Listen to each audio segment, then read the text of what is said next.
river is such a funnel for people and bears. It brings bears into a close proximity frequently.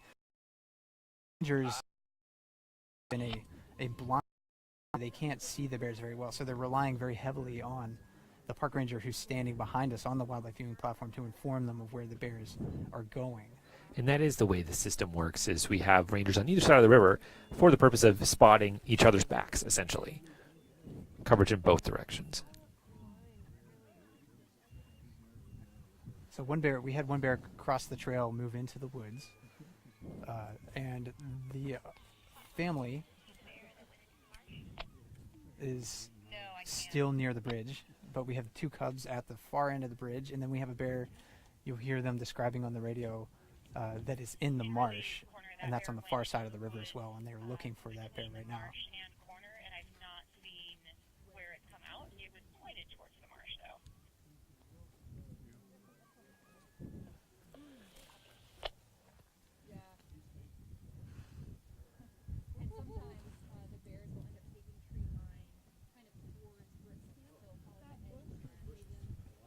Okay, the bear just is literally in Han Solo at the moment, and I believe the fisherman out there sees it. So one of the things about Brooks River here is that there is fairly unrestricted access to the river. And we see that bear going into the alders behind the bridge. And that means that people can encounter bears basically anywhere. You can't approach a bear within 50 yards, but that doesn't mean necessarily that a bear can't approach you. And there are some situations where you want to stand your ground and let the bear make decisions around you.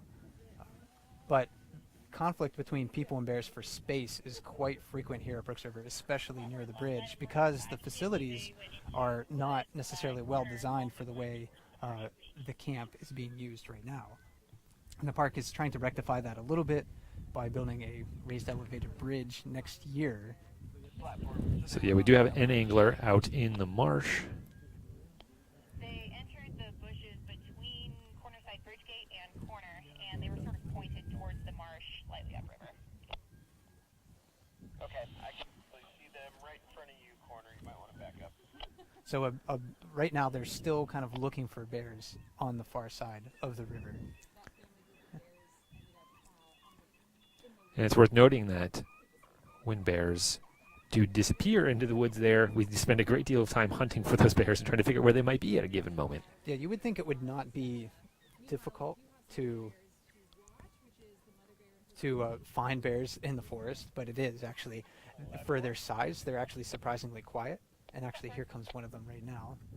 So one of them is coming back to the river's edge. I'm heading out on the cultural walk, and we'll be monitoring Channel 7. Copy that. There it is. So this is the mother of the family that we saw before. Back at Corner. Sorry, platform, you see that.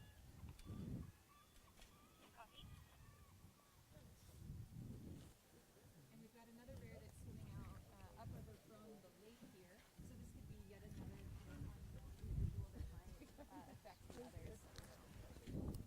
That's one of the cubs. Yeah, that little butterfly. So we caught a glimpse of another family Also at Corner. at the beginning of the chat. Those were spring cubs. These are yearlings. So that darker bear that's following the mother into the water is a yearling cub. This is a family that's very habituated to the presence of people, and we see her down using these areas near people a lot, almost And- every day. Yeah, this is bear 435 and her 2 yearlings, and she is comfortable taking naps and bedding down in places that a lot of other bears are not. And that is close to camp in the woods just beyond Corner, just beyond where we're looking here.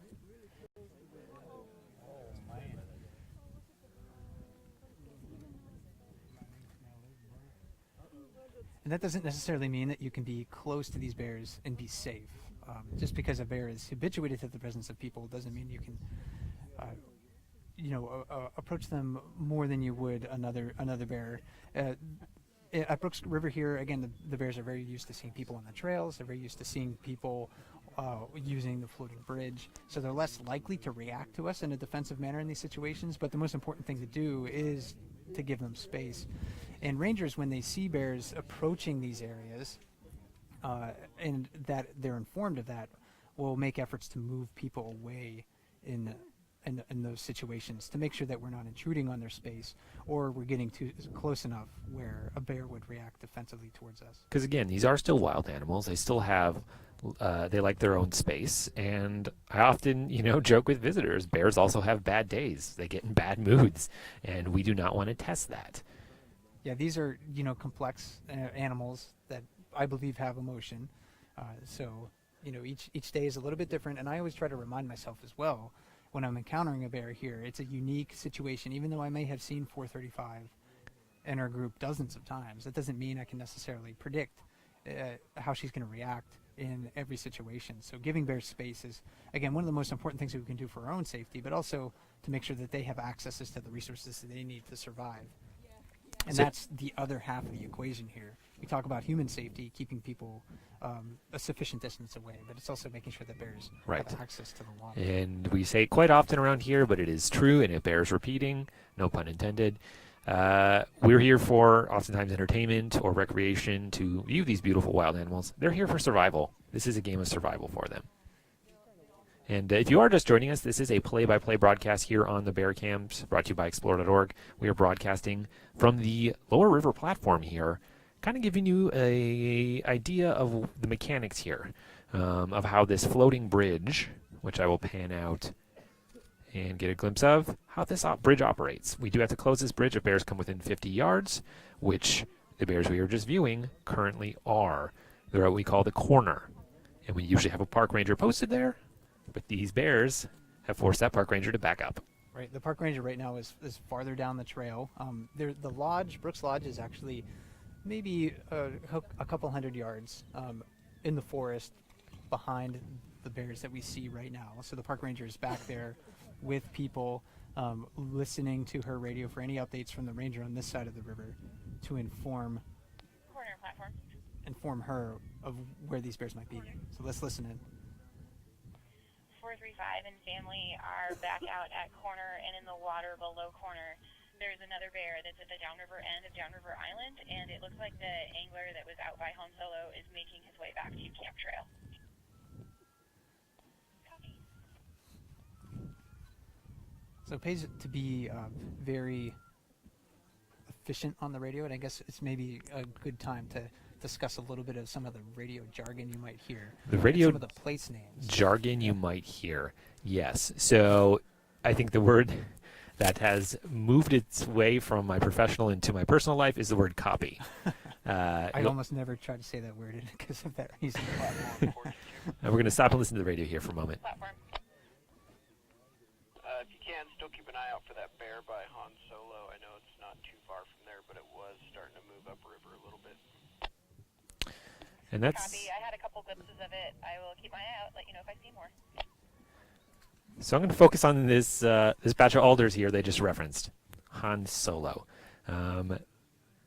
When we are relaying information to each other, it helps to have a common vocabulary, an established list of place names. So we have names for a lot of the features here on the lower river, and the patch of alders, seemingly nondescript, that we're focusing in on right now is called Han Solo. It stands out by itself, and this is important because it tells us when a bear is within 50 yards of camp trail or moving that direction. It's a fairly easy to see feature Yeah. in that area. In fact, without that place name, and when I first started here, we didn't have a name for that shrub. Yeah. So people would just say the marsh. But sometimes people wanted a more accurate location for where bears were in the marsh. So they would say, oh, well, I think the bear's like 40 yards from the river and like 35 yards from the edge of that tree. Do you see that tree with the crooked branch in it? So when you're dealing with bears and changing situations, a very dynamic situation, and things change rapidly, it really pays to be succinct on the radio Yes. and know precisely where a bear is, how fast it's moving, Yeah. how many bears are in the area, anything else like that. So referring to place names very specifically, like Han Solo, like the Yeah. corner, like the camp trail, like the point. So where that we're 435 is on. we're focused on right now. This is what we call the point. It is just downriver of what we call the corner, and it is where the trees end. and bear 35 is currently hanging out there. That point is within 50 yards of what we call the corner, so our ranger is still backed up down the trail.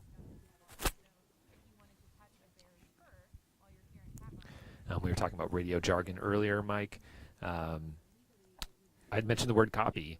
We use the word copy quite a bit. There is a little bit of a military vibe when you listen to the radio traffic. Not quite that formal, but when something is understood or we hear you loud and clear, we say copy. Corner platform.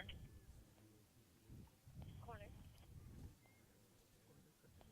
435 and family have a fish at point, and this other bear is between Downriver Island and the platform. Copy. 42, would it be clear for us to come up to bear trip? It would be. Copy. And from platform, I can see one bear in the water near the downriver end of Oxbow Island. Not positive if that's the bear from the marsh, but it could be.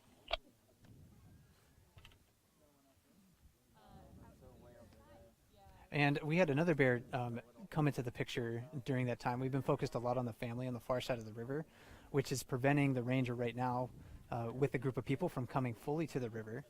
But there's another bear swimming towards us in the water between what we call, and you may have heard that radio traffic describing where this bear was. This is that little bunch of grass there behind it is the Downriver Island, we like to call it. This is downriver of the bridge. And we are standing on the platform right now. So this bear is also within 50 yards of the bridge. So if people were allowed to approach the corner, if bears had moved sufficiently far enough away, then they still would not be able to cross the bridge because this bear is swimming towards us. With this bear coming slowly towards the platform, we just want to make sure no one's on the ground down there. So we can give that bear at least its 50 yards.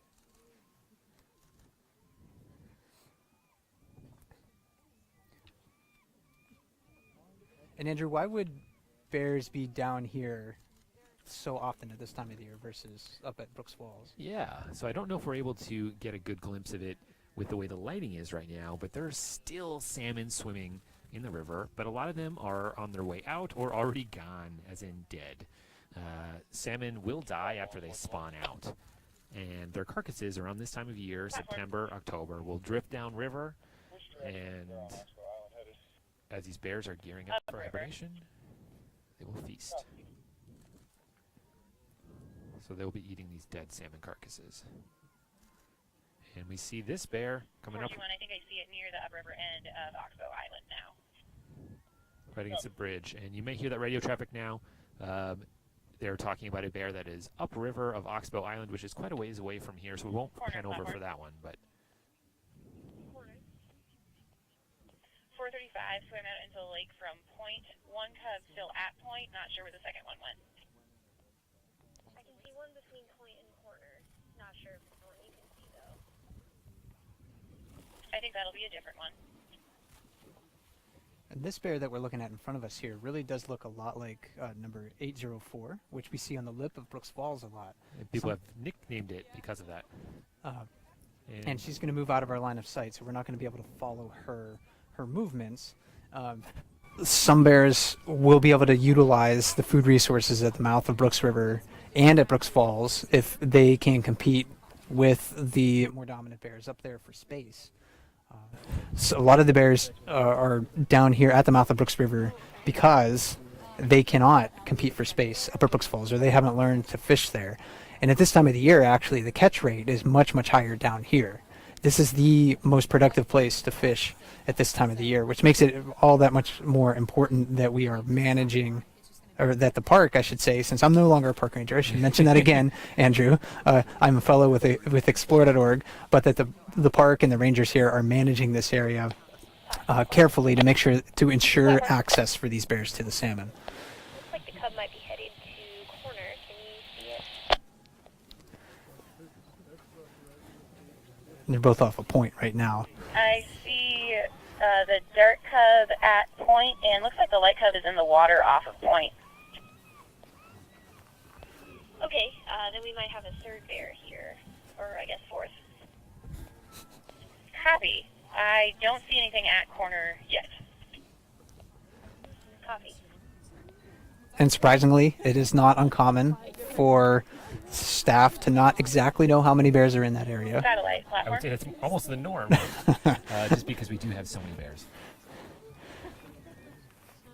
And they can disappear in the vegetation pretty easily, and then hence 628. reappear.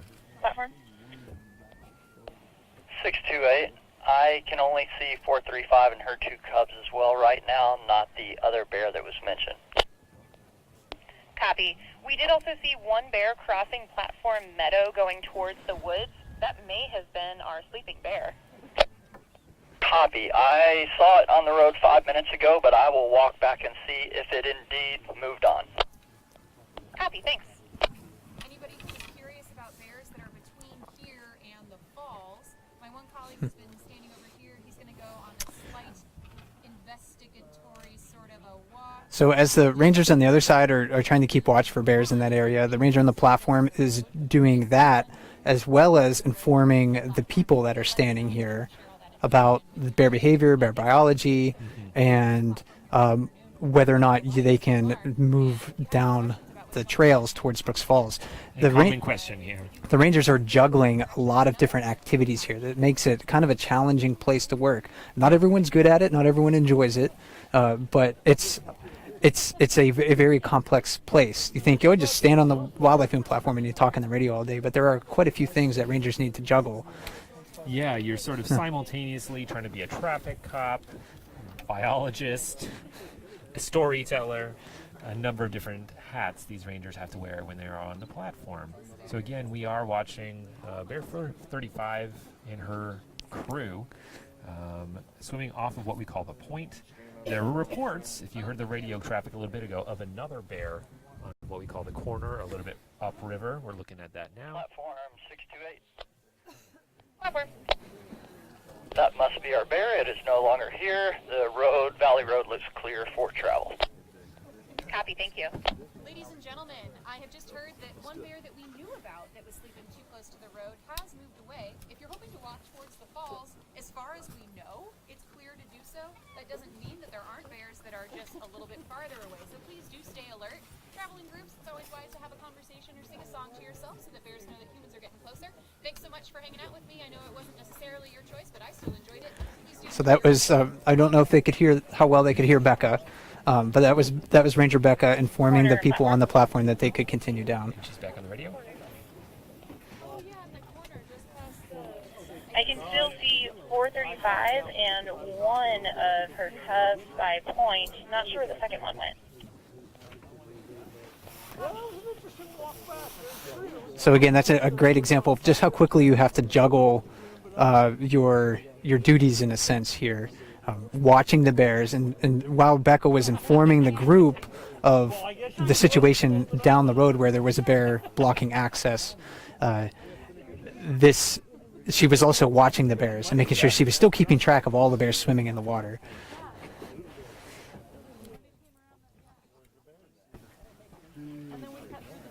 Hi, bear. Bye, bear. And some visitors do get very excited. You'll probably pick up some of that. A lot of these folks are very excited to see bears. So right now, to give everyone sort of an update on the situation, there's only one group of bears that's currently too close to the trail for people to approach right now. And it's about halfway through the broadcast. I guess we should probably take this time to reintroduce ourselves and what we're doing here. My name is Mike Fitz, and I am a Bear Cam Fellow with Explore.org. And my name's Andrew Lavelle. I'm a park ranger here in Katmai National Park and Preserve. And this is a play-by-play broadcast on the Bear Cams brought to you by Explore.org, where we sort of narrate and explain some of the bear activity here. But it's a little bit different than usual. You'll hear me and Mike Fitz quiet ourselves and go quiet for a little bit. We're trying to have you guys listen to as much radio traffic as possible. There's oftentimes constant radio conversation here in Katmai National Park and Brooks Camp, letting each other amongst park rangers, letting each other know where the bears are so that we can manage people effectively, so no one impedes on bear space, which is 50 yards. And if you're used to watching the webcams, the webcams give you, in a way, sort of a more idealized version of what the Brooks Camp experience is. It's sometimes focused on one or just a few bears. Often you don't necessarily see the amount of people that are walking around these bears. Do you still see the one bear in the woods between Point and Corner? I do not. Copy. So the rangers on the other side are still determining whether there is another bear in the forest that they want to make sure that you're giving adequate space to. Because I can say from firsthand experience, it's not pleasant when you begin to reapproach what we call the corner on the riverbank there with a group of people, and all of a sudden a bear comes out from behind you or next to you. Right, or you walk up and you see all of a sudden this bear head pop up out of the grass that had been resting calmly in that area, and you have just disturbed it. So the rangers do try to keep track of where the bears are going, and to get sort of back to my original thought here, we'll pause for just a second. What's 435 up to? Swimming out in the mouth, one cub in the water just next to Point. Copy. Platform satellite. Platform. Apparently, a little further up Valley Road, our friends encountered two bears playing in the road, so they've come back for a little bit, and we'll try again later. Copy. So you're, on the cans you see what's happening at the river, maybe just a few bears, but you don't see the people, you don't necessarily see vehicles that are moving nearby, and you don't, experience on the cams the amount of bear traffic that's near Brooks Lodge. And here's another bear that has moved downstream. And the rangers haven't been quite talking about this one because there are other bears that are a higher priority to keep an idea of where they are. But as this one moves closer down to the bridge or maybe crosses the river towards people who might be on the ground, then the ranger here, Ranger Becca, will call that across the river.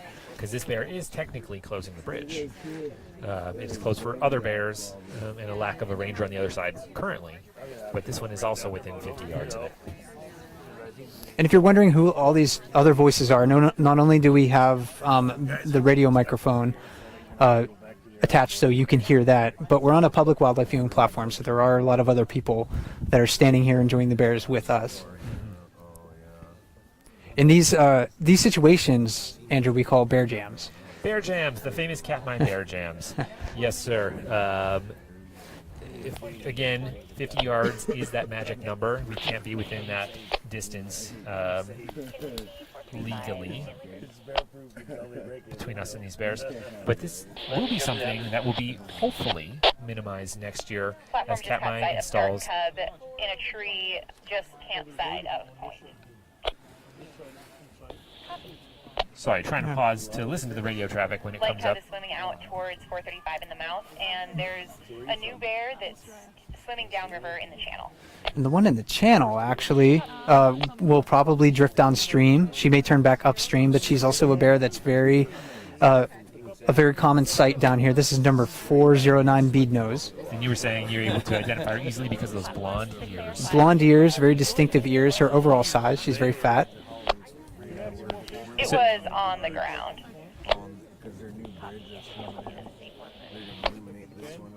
Copy. So again, it might be a little hard to keep track of all the different scenarios we have unfolding simultaneously. In the past little bit, we've heard radio traffic referencing a family of bears, 435 out downriver, what we call the Point. Porter still on the snow. I can see one bear, other side of the And some static, I think we just found the staticky traffic there about a cub that they thought might be unaccounted for. And then we have this bear in the channel. So we have to keep track of all of these things simultaneously. And there's many different rangers doing that. The rangers who manage the bridge most frequently are interpretive rangers, so they're the ranger naturalists. Yeah. So they give evening programs, they run the visitor center, they give the Valley of 10,000 Smokes tour, and they're also here on the platforms to provide helpful information and interpretation about the brown bears here. And then you also hear bear technicians on the radios from time to time too, and their radio numbers start with the number 4. Right. And it should be noted Corner that platform. we'll listen to this radio traffic.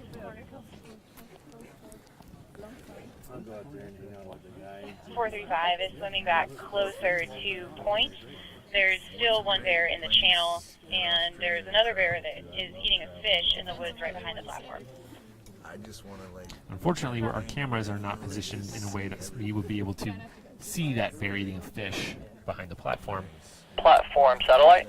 Right, we're not Platform. as mobile as just somebody standing on the ground with a pair of binoculars. Okay. Copy. Those two. And 2 other bears have just come down the road and are perhaps going to walk in front of us, so we'll look for those. So right now we are actually, and this is no exaggeration, surrounded by brown bears here on this platform. So let's just count, Mike. In our view shed, we have at least 1, 2, 3.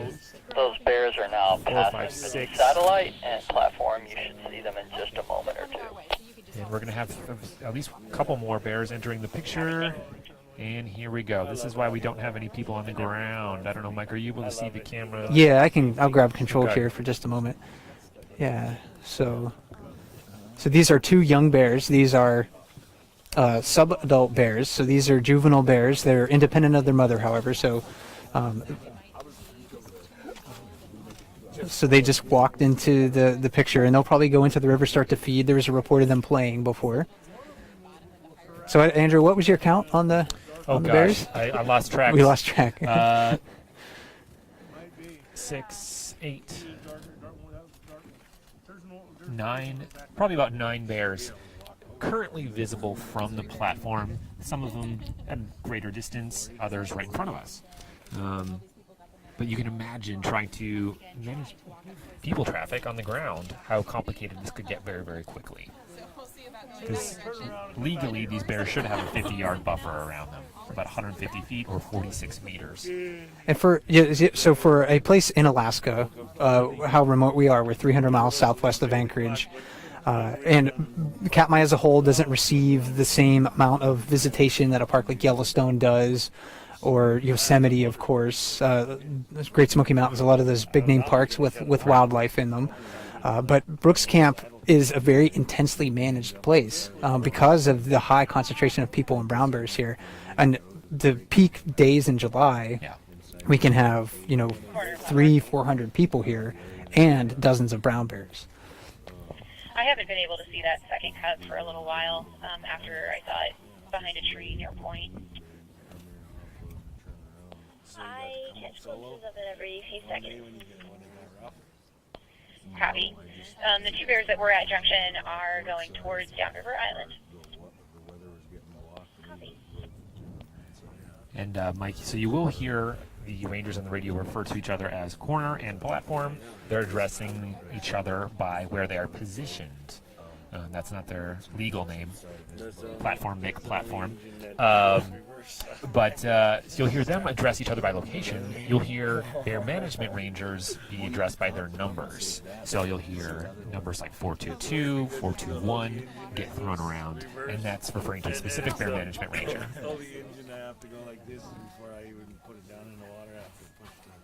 Yeah, so we don't call, or the rangers don't call each other by, like you were saying, by first name on the radio. So Jasa, who's managing the corner right now, would not say, "Hey, Becca, what's going on?" She would call Becca on the radio. It's a little more formal than that.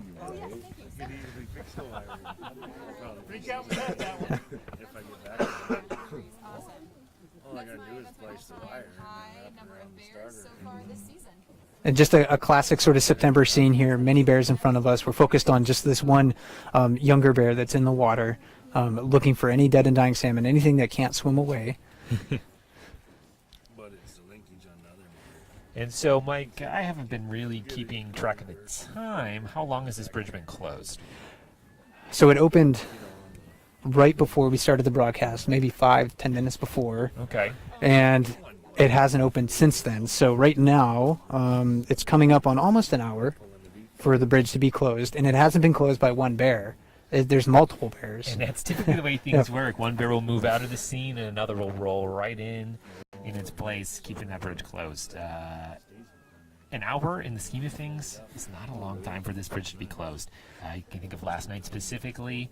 It was closed for a solid 3.5, 4 hours. Update on 435. Certainly. She is swimming out towards the lake. Her lighter cub is behind her, and the dark one is still mysteriously tucked in the trees. And I'm actually going to zoom out just so we can get an idea of what the rangers there on the radio are And referring if you're to. curious, Corner, we can see something like 17 bears from the lower platform. Rad. Thank you. And the number of bears, as you heard, has increased dramatically, Right. as they do. But I just wanted to show this shot here. These two black dots out in the water, those are bears swimming. Those ones in particular are not closing the bridge right now, but there is a third one of them somewhere in the woods that is. Right, that's part of that family group we've been seeing since the beginning of the broadcast. That's number 435. Yeah. The one farthest away, and one of her cubs. And the other one is probably on the bank or in the forest near there. And then this is the one that's closest to where we're standing on the wildlife viewing platform. So again, one of these younger sub-adult bears. This one's small enough to maybe be a 2.5-year-old. It could be on its own for the first time this summer.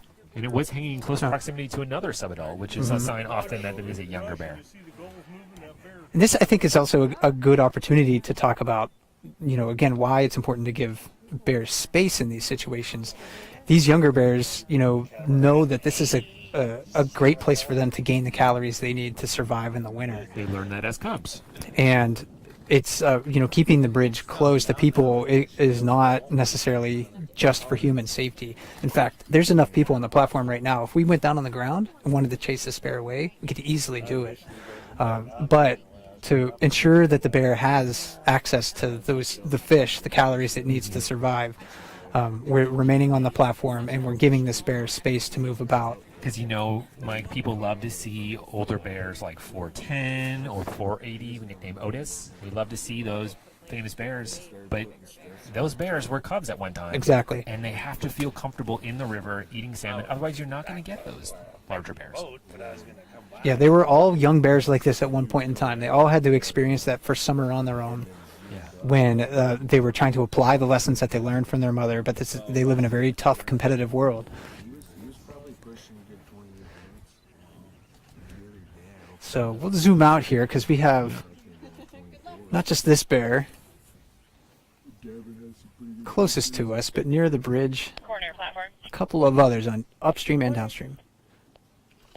435 is starting to swim towards the lagoon with her one cub. So if you look closely, you will I see, cannot currently see the dark one. Copy. again, rangers talking about that cub that they have not seen recently. But we do have one bear, that black dot in the water, upriver of the bridge, and one just below. So the bridge is surrounded on all sides pretty much by individual bears in this circumstance. And that area on the far side of the river too is just the way the river currently meanders and swings around it, and the beach, the lake, all of these areas that Corner collect salmon 435 carcasses and at this one time cub of the are at year. Lagoon, still aiming towards the shoreline. Copy. That area, it really is fantastic bear habitat right now. Bears can just have to move a few feet into the water to gain a lot of to find fish, eat, get full, and they can just move right back into the forest and rest there. And for many of the bears that are down here right now, that's a place that they feel secure and comfortable. But of course, there's a human trail that's going through there, so it's a challenging place to manage. Just because bears want to use that so frequently, but that's the place that our facilities are located at right now.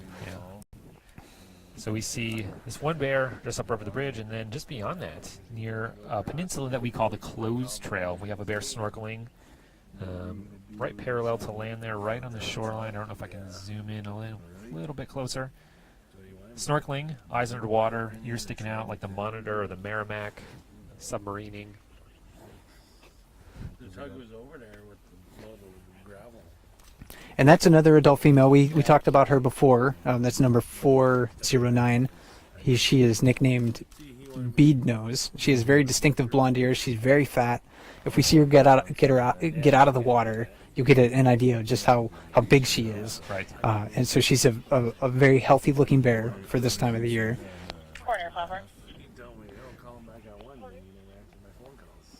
435 and her cub made it to shore between Point and Bear Trail. Copy. You just got a glimpse of the dark cub walking towards you. Didn't Ken tell me that? Copy. There are 4 other bears currently closing the bridge. So you just hopefully heard on the radio. If 435 and her family move beyond our realm, would we be able to reapproach? You might. There's one bear in the water that could be within 50 yards of corner, but that's and maybe a second one. No, you should stay. Jim Johnson's that night. Copy.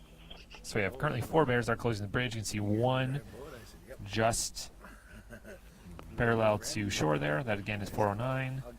Tell them I gotta One a little bit further back, a subadult swimming just upriver the bridge. And on the other side of the bridge, we have one in the water that is closest to what we call the corner. The subadult in the water. And then we have number 4, the 4th bear closing the bridge currently is on what we call Downriver Islands that they're shaking off right there. And at least one family in the forest on the other side of the river that we can't see, Yeah. but rangers on the other side are trying to keep track of. So the bridge is firmly closed. Again, we've been going on this bridge closure for about an hour or so, and we'll have to see what happens next. You know, I have also seen, Mike, and I'm sure you have as well, many a circumstance where the bridge looks like it's not going to budge open, firmly closed, and all of a sudden these bears get set up like dominoes. One will decide to run, and all of a sudden you clear the board. And yeah, it's like the parting of the Red Sea. Oh, and 409 just got out of the water, so maybe. Let's see if we can zoom in there. And this is an indication that she might be getting ready to take a nap. This bear at this time of the year, she's not in the water eating. She's usually on the land sleeping. So if she goes back into the willows there, I can almost guarantee you that's her motivation.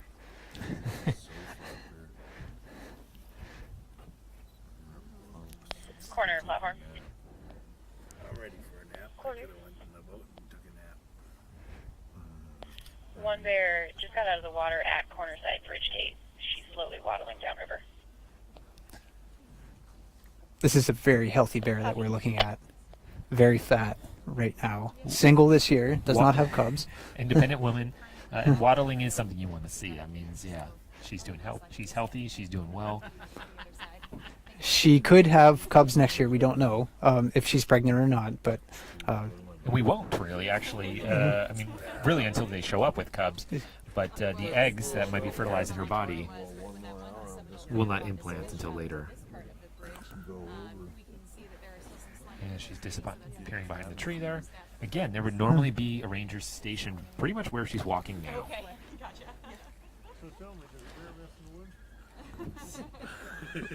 and it looks like she may have disappeared there. No, she's still on the trail. A quick kind of survey, Andrew, if I'm looking around here, while we still have a few more minutes in our broadcast. We've seen adult females. We've seen single adult females like 409, who just went into the willows. We've seen a family with yearling cubs. We've seen a family with spring cubs. We've seen a lot of younger bears, Yeah. younger independent bears. We have not seen any adult males down here. That's not uncommon. These larger boars. Well, then we'll come down here. I want to listen to the radio for a second. 435 and family. Not since they came to shore. Copy. I wonder if they're bedded down. Seems likely. And this other bear that was by Cornerside Bridge Gate stepped off the trail a little bit into the willows, but I still see her. Probably tells Randy. I'm pretty sure she's laying down. And we just had a bear walk underneath us while all that radio traffic was going on, and we couldn't catch us. satellite and see if I can see them from Valley Road. Copy. And there is a bear that's now on the road, kind of just below satellite. So That is sort of how things go here, Mike. We're paying attention to all these other bears, you know, the one on screen and about Copy that. I think I'll stay up. a dozen others. And all of a sudden there is a bear underneath us. We had no idea where it came from. Copy. You stop paying attention for just one moment and bears will appear. And that bear by satellite is rounding the corner towards Junction. I can't see it. So that bear just rounded the corner and seemed to continue up the road. Okay, thank you. Do they still have a But that is kind of the norm here. Very much so.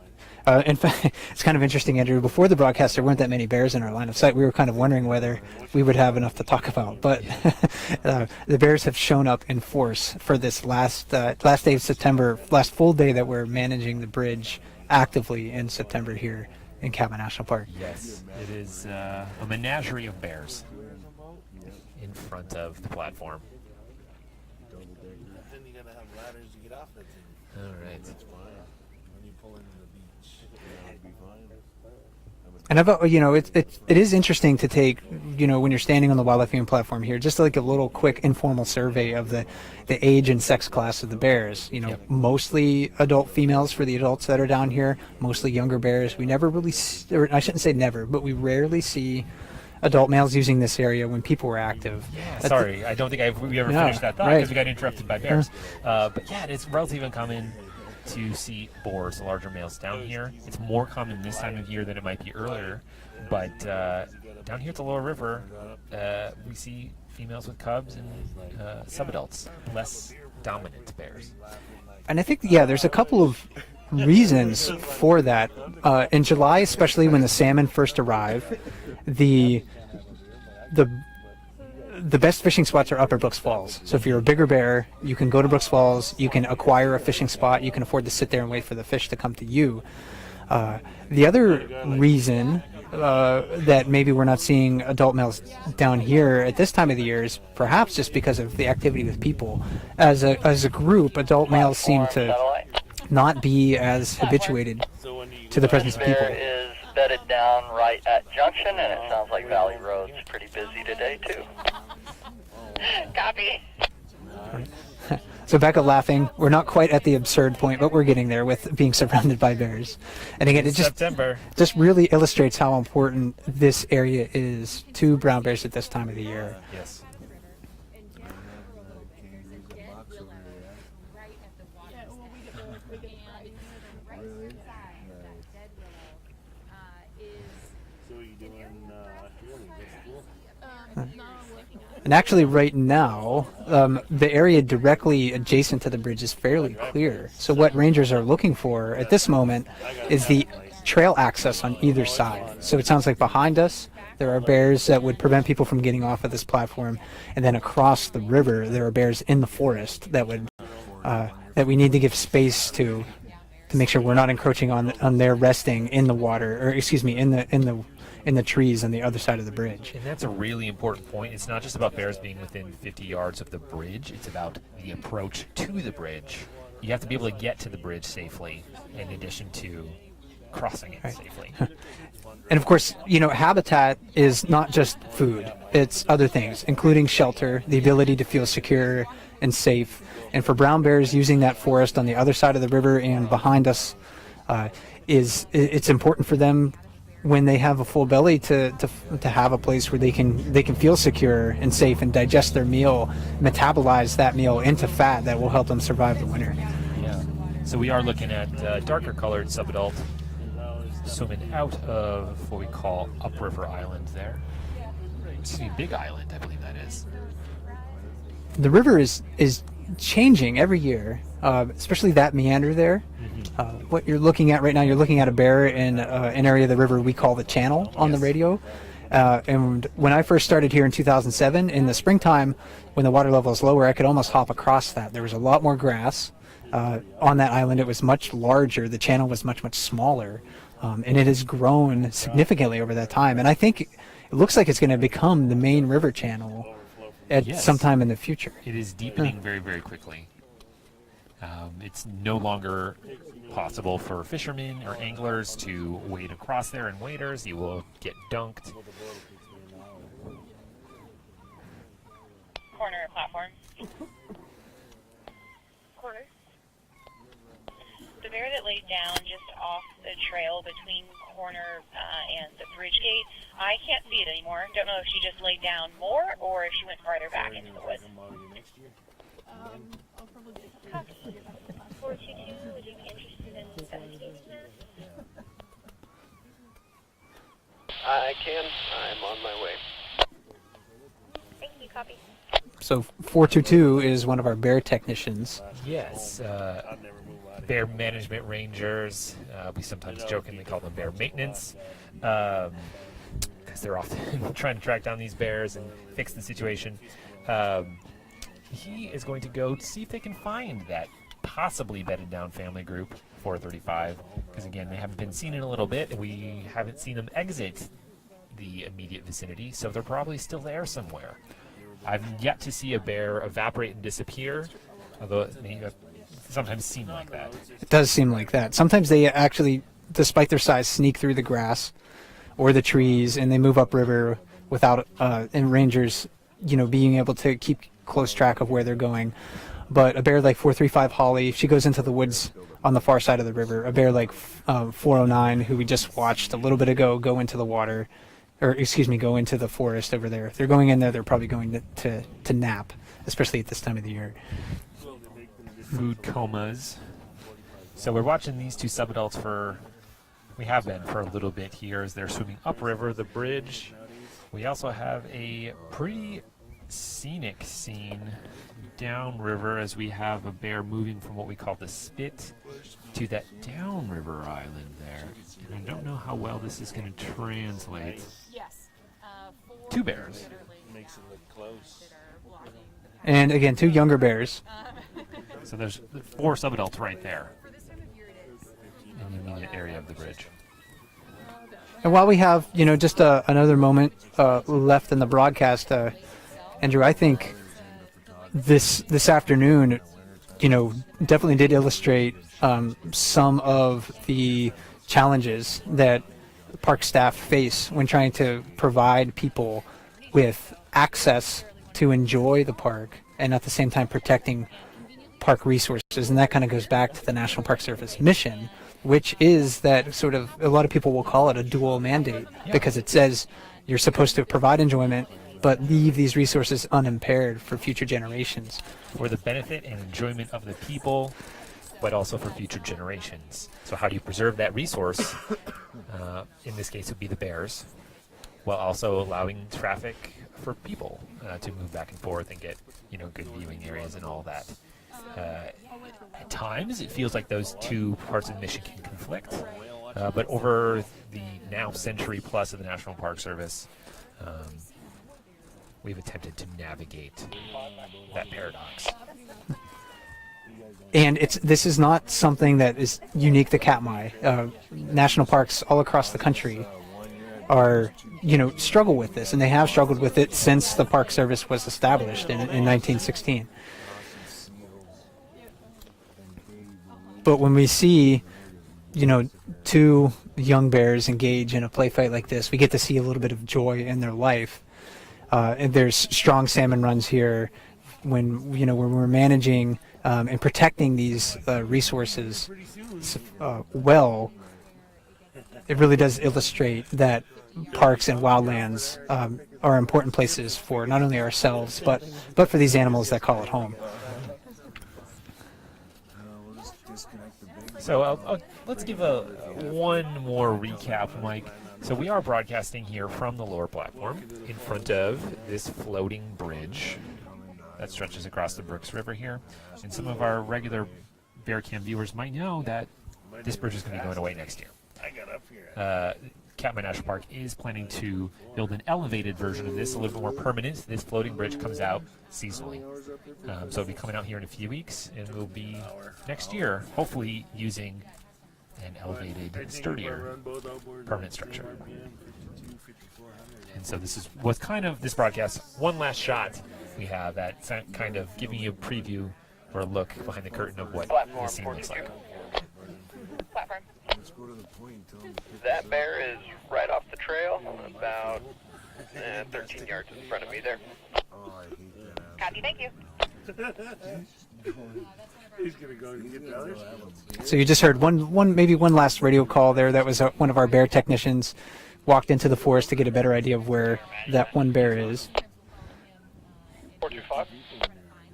There's a bear sleeping right past your Y towards parking. There's a whole crowd of critters around him. Copy. And there are bears behind us. So that radio traffic was referring to bears on the road behind us and people nearby. So again, a very challenging place to manage. For a bear viewing site, this is probably the place that has maybe the most unrestricted access. If you Certainly. So if you come here in the future, definitely, even though there may be a raised elevated bridge in the future, you want to think very carefully about how you can respect the wildlife while you're here and have a good time. Absolutely. Bears to the front, bears to the back, bears to the side.